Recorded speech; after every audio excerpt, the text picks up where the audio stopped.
নমস্কার বন্ধুরা, অন্নপূর্ণা যোজনা নিয়ে বড় আপডেট। নতুন নোটিশ দেওয়া হয়েছে এবং এই নোটিশে সম্পূর্ণ গাইডলাইন স্বচ্ছতার সঙ্গে বলে দেওয়া আছে। যেমন ইনকাম ট্যাক্স দিলে অন্নপূর্ণা যোজনার টাকা পাবেন কিনা, জিএসটি দিলে পাবেন কিনা, 3টে বা তার বেশি পাকা রুম থাকলে টাকা পাবেন কিনা, 50 ডেসিমেল বা তার বেশি জমি থাকলে টাকা পাবেন কিনা, এবং অফলাইনে যারা আবেদন করেছেন তাদের স্ট্যাটাস কবে থেকে দেখা চালু হবে অনলাইনে, এই সমস্ত কিছু নিয়ে গাইডলাইন দিয়েছে। ভিডিওটা সম্পূর্ণ দেখুন, A to Z সমস্ত কিছু আলোচনা করছি। পিন কমেন্ট বা ডেসক্রিপশন বক্সে নোটিশ ডাউনলোড করার লিঙ্ক দিয়ে দেবো। নোটিশটা ডাউনলোড করে আপনারা নিজেরা একবার পড়ে ভেরিফাই করে নেবেন। চলুন শুরু করা যাক। আর এরকম গুরুত্বপূর্ণ ভিডিও আরো পাওয়ার জন্য আমাদের ইউটিউব চ্যানেলটিকে সাবস্ক্রাইব করে রাখুন, ফেসবুক পেজটিকে ফলো করে রাখুন। 8ই জুলাই একটা বৈঠক হয়েছিল সকাল 11:30 থেকে 2:30 পর্যন্ত, এবং ওই বৈঠকে অন্নপূর্ণা যোজনার বর্তমান কি আপডেট আছে, কি স্ট্যাটাস আছে, সেইগুলো রিভিউ করা হচ্ছিল। এবং রিভিউ করে অনেক কনফিউশন ছিল, অনেক মানুষের মনে প্রশ্ন ছিল।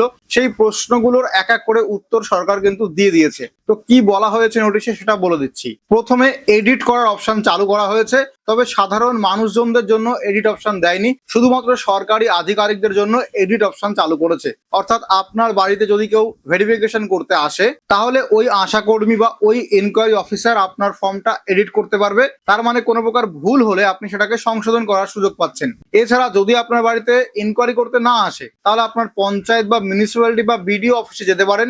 সেখানে গিয়েও তারা তাদের যে লগইন আইডি আছে, অফিসিয়াল লগইন আইডি, সেটা দিয়ে আপনার ভুলটাকে এডিট করে সংশোধন করে সাবমিট করতে পারবে। তাহলে এডিট অপশনটা সাধারণ মানুষজনদের জন্য দেয়নি সরকার, শুধুমাত্র সরকারি আধিকারিকদের জন্য এই এডিট অপশন চালু করা হয়েছে। তাহলে আপনি কি কি এডিট করতে পারবেন? মাইনর ভুলগুলো, ছোটখাটো যদি কোনো প্রকার ভুল হয় সেগুলোই একমাত্র এডিট করতে পারবেন। যেমন আধার নাম্বার, আপনার নাম, অ্যাড্রেস, এগুলো আপনি ছোটখাটো ভুল চেঞ্জেস করতে পারবেন। কিন্তু বড় বড় যেই ভুলগুলো সেগুলো এডিট করা যাবে না, সেগুলোর জন্য আলাদা করে আপনাকে ডকুমেন্ট সাবমিট করে দিতে হবে। এরপরে বর্তমানে আন্ডার ইনকোয়ারি চলছে। এই ইনকোয়ারিতে যদি কেউ অযোগ্য প্রমাণিত হন, তাহলে তার ফর্মটা বাতিল করে দেওয়া হবে, সেটা বলা হয়েছে।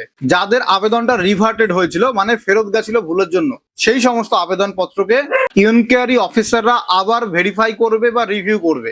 এর ফলে ভুল সংশোধন করে সাবমিট করার অপশনটা পাবেন যদি আপনার আবেদন রিভার্টেড হয়ে থাকে। এরপরে সব থেকে বড় আপডেট, কারা আপাতত অন্নপূর্ণা যোজনার টাকাটা পাবেন না। এখানে কয়েকটা শ্রেণী বা ক্যাটাগরি উল্লেখ করা হয়েছে। আপনি যদি এই ক্যাটাগরির মধ্যে পড়েন তাহলে আপনি টাকাটা পাবেন না। এক হচ্ছে অঙ্গনারী কর্মী, অঙ্গনারী সহায়িকা কর্মী, আশা কর্মী, সিভিক ভলেন্টিয়ার এবং প্যারা টিচার। এই সমস্ত ক্যাটাগরির মহিলারা, তারা কিন্তু অন্নপূর্ণা যোজনাতে আবেদন করে থাকলেও টাকাটা পাবেন না। তাদের আবেদন আপাতত বন্ধ রাখা হয়েছে। পরবর্তীতে অফিসিয়াল নোটিশ দিয়ে এর আরো কিছু ভবিষ্যতে ঘোষণা করতে পারে, তখন চাইলে অ্যাপ্রুভ করবে নাকি রিজেক্ট করবে সেটা পরের ব্যাপার, বাট আপাতত বন্ধ রাখা হয়েছে। তাহলে এই সমস্ত মানুষজনেরা টাকাটা পাচ্ছেন না অন্নপূর্ণা যোজনাতে। এরপরে বলবো সরকারি কর্মচারী, পেনশনভোগীরা এবং ইনকাম ট্যাক্স দিলে টাকাটা পাবেন কিনা। যদি আবেদনকারী নিজে বা আবেদনকারীর পরিবারের কোনো সদস্যরা ইনকাম ট্যাক্স দিয়ে থাকে, সরকারি চাকরি করে বা সরকারি পেনশন পায়, তাহলে তিনি কিন্তু আপাতত টাকাটা পাবেন না। তার আবেদন আপাতত মঞ্জুর করা হচ্ছে না। তাহলে বর্তমানে এমন কোন পরিবার যে সরকারি চাকরি করে, সরকারি পেনশন পায় বা ইনকাম ট্যাক্স দেয়, তাদের আবেদন আপাতত বন্ধ রাখার নির্দেশ দেওয়া হয়েছে। এক্ষেত্রে বলা হয়েছে যারা সত্যিকারের অর্থে প্রয়োজনীয়, যারা নিডি অ্যাকচুয়ালি, সেই সমস্ত দরিদ্র মধ্যবিত্ত পরিবারের মহিলাদেরকে আগে প্রাধান্য দিয়ে টাকা দেওয়া হবে। এবং এই সরকারি চাকরি, ইনকাম ট্যাক্স এবং সরকারি পেনশন যারা পান, সেই সমস্ত পরিবারের মহিলাদের আবেদন আপাতত মঞ্জুর করা হবে না, তাদের আবেদন আপাতত বাতিল করা হচ্ছে। পরবর্তীতে এটা চেঞ্জেস করা হতে পারে। এবার বলবো জিএসটি দেওয়া নিয়ে। যদি আপনার 50 ডেসিমেল বা 50 শতক বা তার বেশি জমি থাকে এবং একটা পাকা ছাদ দেওয়া বাড়িতে 3টে রুম আছে বা তার বেশি রুম আছে, সেক্ষেত্রে আপনি টাকাটা পাচ্ছেন কিনা। তাহলে এই সমস্ত পরিবারের মহিলাদের সরকারি যে অফিসিয়াল নোটিফিকেশন ছিল সেই অনুযায়ী এগোনো হবে। মানে 19শে মে অন্নপূর্ণা যোজনার যে মূল নোটিশ, যে প্রধান নোটিশটা ছিল, সেই নোটিশ অনুযায়ী এগোনো হবে। তো সেই নোটিশে এই সমস্ত নিয়মে টাকা পাবেন না সেটা কোথাও উল্লেখ করা নেই। ওই নোটিশে বলা ছিল বয়স সম্পর্কে, যে 25 থেকে 60 বছরের মধ্যে বয়স হতে হবে। আবেদনকারী নিজে যদি সরকারি চাকরি করেন, ইনকাম ট্যাক্স দেন, তাহলে আবেদন করতে পারবেন না। আবেদনকারীকে মহিলা হতে হবে, ইত্যাদি ইত্যাদি। কিন্তু আবেদনকারী বা তার পরিবার জিএসটি দিলে, জমি বেশি থাকলে, 3টের বেশি পাকা ঘর থাকলে টাকা পাবেন না, এটা কোথাও বলা নেই। তাহলে আশা করা যাচ্ছে যে আপনি যদি জিএসটি দিয়ে থাকেন বা আপনার পরিবারের কোনো মেম্বার জিএসটি দিয়ে থাকে, 50 শতক জমি বা তার বেশি যদি জমি থাকে, অথবা বাড়িতে 3টে পাকা রুম আছে বা তার বেশি রুম আছে, এই সমস্ত ক্যাটাগরিতে আপনি টাকাটা পাচ্ছেন, এটা মেনে এখন চলতে পারেন। তাহলে যারা প্রশ্ন করছিলেন যে দাদা আমি 3টে পাকা ঘর আছে এই অপশনে ইয়েস করে ফেলেছি, তার জন্য কি আমার আবেদন রিজেক্ট করা হয়েছে? যদি তার জন্য আবেদন রিজেক্ট করা হয়ে থাকে তাহলে এখন যখন আন্ডার ইনকোয়ারিতে আপনার আবেদন রয়েছে এখন কিন্তু অ্যাপ্রুভাল করে দেওয়া হবে। একইভাবে 50 শতক বা তার বেশি জমি দিলে তাদের আবেদনও অ্যাপ্রুভ হবে এবং জিএসটি দিলে তার আবেদনও সম্ভবত অ্যাপ্রুভ হয়ে যাবে। আবেদন যাচাই করার সময় বা ফিল্ড ভেরিফিকেশন করার সময়, মানে যখন আশাকর্মীরা আপনার বাড়িতে ইনকোয়ারি করতে আসছে তখন একটা সুপারিশ ফর্ম আপনাদের কাছ থেকে জমা নিচ্ছে, অনেকের কাছ থেকে নিচ্ছে, অনেকের কাছ থেকে নিচ্ছে না। ওই যে রেকমেন্ডেশন ফর্ম বা সুপারিশ ফর্ম সেটা পোর্টালে আপলোড করতে তাদের সময় লাগছে অনেক, মানে আশাকর্মীদের অনেক সময় লাগছে, কারণ পোর্টালে সার্ভারের সমস্যা আছে, যার জন্য সরকার নির্দেশ দিয়েছে এখন পোর্টালে আপলোড করার প্রয়োজন নেই। ফর্মগুলো আবেদনকারীদের কাছ থেকে জমা নিয়ে রেখে দিতে, পরবর্তীতে আপলোড করতে। তো আপনি দেখবেন আপনার বাড়িতে যদি ইনকোয়ারি করতে আসে সুপারিশ ফর্মটা অবশ্যই মনে করে জমা দেবেন, বা যদি আপনার বাড়িতে এখনো ইনকোয়ারি করতে না আসে তাহলে 12ই জুলাই পর্যন্ত সময় আছে, 12ই জুলাই পর্যন্ত ফিল্ড ভেরিফিকেশন হচ্ছে। তার মধ্যেও যদি আপনার বাড়িতে না আসে আপনি আপনার নিকটবর্তী বিডিও অফিস, পঞ্চায়েত বা মিউনিসিপ্যালিটিতে যান, সেখানে গিয়ে সুপারিশ ফর্ম বা রেকমেন্ডেশন ফর্ম যদি দেয় সেটা জমা করে আসুন ডকুমেন্টের সঙ্গে, তাহলে কিন্তু আপনার টাকা পাওয়ার চান্সটা অনেকটাই বেড়ে যাবে। এইবার আসি যারা অফলাইনে জনকল্যাণ শিবিরে ফর্মটা জমা দিয়েছিলেন তাদের জন্য অনেকটা সুখবর আছে।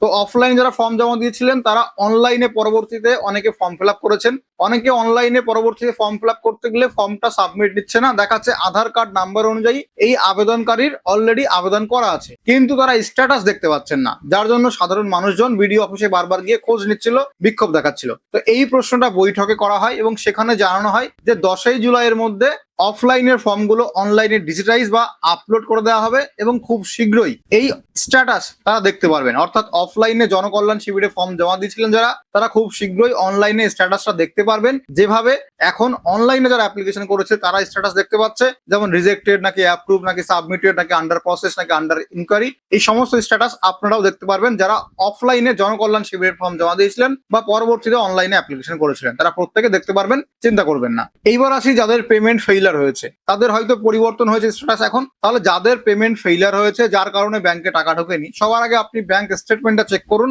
অনেকের এসএমএস আসছে না কিন্তু টাকা ঢুকে যাচ্ছে পেমেন্ট ফেইলিওর দেখালেও, ইভেন পরবর্তীতে পেমেন্ট ফেইলিওরের স্ট্যাটাস চেঞ্জেস হয়ে সাবমিটেড বা ইনকোয়ারি দেখালেও আপনার টাকা হয়তো ঢুকে গেছে, স্টেটমেন্ট চেক করবেন। এবার বলি পেমেন্ট ফেইলিওর দেখালে যাদের টাকা ঢোকেনি তাদের জন্য সরকার ব্যাংকের সমস্ত নোডাল অফিসারদের সঙ্গে কথা বলছে এবং কথা বলে এই সমস্যার দ্রুত সমাধান করার চেষ্টা করছে, যে কেন টাকাটা ঢুকছে না, কি কারণে, ডিবিটি করা আছে, কেওয়াইসি করা আছে, তবুও কি কারণে টাকাটা ঢুকছে না, সেই কারণগুলো নোডাল অফিসারদের কাছ থেকে সরকার নেবে, সেই অনুযায়ী এই সমস্যাটার সমাধান করবে। তো আপনার যদি পেমেন্ট ফেইলিওর দেখায় এবং টাকা এখনো না ঢুকে থাকে তাহলে চিন্তা করবেন না, সরকার আপনার হয়ে এই সমস্যার সমাধান করার চেষ্টা করছে এবং আশা করা যাচ্ছে জুলাই মাসে আপনি টাকা পেতে পারেন। এছাড়া একটা হেল্প ডেস্ক চালু করা হবে প্রত্যেকটা সরকারি অফিসে, সেটা বিডিও অফিসে হতে পারে, পঞ্চায়েত বা মিউনিসিপ্যালিটিতে হতে পারে। আলাদা করে একটা সেক্টর বা একটা সেকশন বা একটা আলাদা বিভাগ থাকবে যেটাকে হেল্প ডেস্ক বলা হচ্ছে। সেখানে শুধুমাত্র এই অন্নপূর্ণা যোজনা রিলেটেড সমস্ত প্রশ্ন আপনারা গিয়ে করলে তার সমাধান বা উত্তর পেতে পারেন। এটা মানুষজনদের অনেকটাই হেল্প করবে।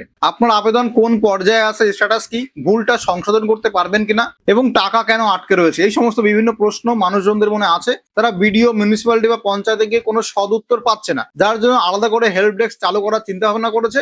আপনি ওই হেল্প ডেস্কে গিয়ে আপনার প্রশ্ন করলে তার সঠিক উত্তর পেতে পারেন। এবার বলি যারা 30শে জুন 2026 তারিখের মধ্যে ফর্ম দিয়েছিলেন, সাবমিট করেছিলেন অনলাইনে বা অফলাইনে, তাদের দ্রুত আন্ডার ইনকোয়ারি শেষ করার সিদ্ধান্ত নিয়েছে। অর্থাৎ 30শে জুন বা তার আগে যদি আপনি আবেদন করে থাকেন অফলাইনে বা অনলাইনে, তাহলে খুব শীঘ্রই আপনার আবেদনটা গ্রাউন্ড লেভেলে ভেরিফিকেশন কমপ্লিট হয়ে যাবে এবং খুব শীঘ্রই আপনি স্ট্যাটাস দেখতে পারবেন যে অ্যাপ্রুভ হলো নাকি রিজেক্টেড হলো। তাহলে 10ই জুলাই থেকে 12ই জুলাইয়ের মধ্যে এই ভেরিফিকেশন গুলো কমপ্লিট হয়ে যাবে। তাহলে 10ই জুলাই বা 12ই জুলাই একটা নির্দিষ্ট তারিখ, এর মধ্যে অনলাইন বা অফলাইন যেভাবেই ফর্ম জমা দেন না কেন আপনার ফর্মের অনুমোদন দেওয়া হবে কিনা সেই স্ট্যাটাস বা সেই ফাইনাল সিদ্ধান্তটা সরকারের পক্ষ থেকে আপনি জানতে পারবেন স্ট্যাটাস চেক করার মাধ্যমে।